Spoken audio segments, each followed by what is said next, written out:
Hello friends, welcome back to my channel. दोस्तों, आज की इस वीडियो में मैं आपको बताने वाला हूं। दोस्तों, आप जो है अगर आपके पास विंडोज़ 11 में सिस्टम ट्रे में आप यहां पर देख सकते हैं, अगर आपके पास गूगल क्रोम में वीडियो प्ले करने के बाद यहां पर इस तरीके से अगर शो हो रहा है तो उसको कैसे डिसेबल कर सकते हैं, तो इस वीडियो में मैं आपको यही बताने वाला हूँ। तो वीडियो को एंड तक देखते रहिए। दोस्तों, बहुत सिंपल स्टेप है, आप इस स्टेप को फॉलो कीजिए। सबसे पहले आपको गूगल क्रोम ओपन करना है। ओके गाइस, तो आपको यहाँ पर गूगल क्रोम के सर्च बार में इस तरीके से टाइप कर कर इंटर प्रेस कर देना है। उसके बाद आपको यहाँ पर सर्च बार में टाइप करना है। तो आप यहाँ पर देख सकते हैं हार्डवेयर मीडिया की। तो आपको यहाँ पर इस तरीके से सर्च करना है, ये ऑप्शन आ जाएगा। फिर आप यहाँ पर देख सकते हैं, इसको आप एक्सटेंड कीजिए यहाँ पर क्लिक कर कर, फिर आप इसको डिसेबल के ऊपर क्लिक कीजिए। उसके बाद आप यहाँ पर रीलॉन्च के ऊपर क्लिक कीजिए।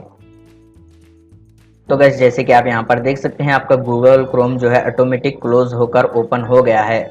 उसके बाद आपको गूगल क्रोम को क्लोज कर देना है।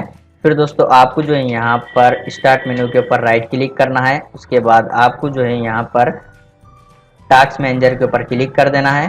उसके बाद आपको स्क्रॉल करना है, यहाँ पर लास्ट तक स्क्रॉल कर लेते हैं। आप यहाँ पर देख सकते हैं विंडोज़ एक्सप्लोरर, आपको इसको राइट क्लिक कर कर एंड टास्क के ऊपर क्लिक कर देना है। ओके, तो जैसे कि आप यहाँ पर देख सकते हैं विंडोज़ एक्सप्लोरर एंड टास्क करने के बाद यहाँ पर ये स्टक हो गया है। तो आपको जो है यहाँ पर फाइल के ऊपर क्लिक करना है, रन न्यू टास्क के ऊपर क्लिक कर देना है। इस तरीके से आपको टाइप कर कर ओके कर देना है।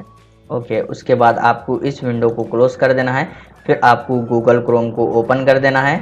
ओके गाइस, तो जैसे कि आप यहाँ पर देख सकते हैं, मैं यहाँ पर वीडियो प्ले करने के बाद यहाँ पर आप सिस्टम ट्रे में देख सकते हैं यहाँ पर वीडियो शो नहीं हो रहा है।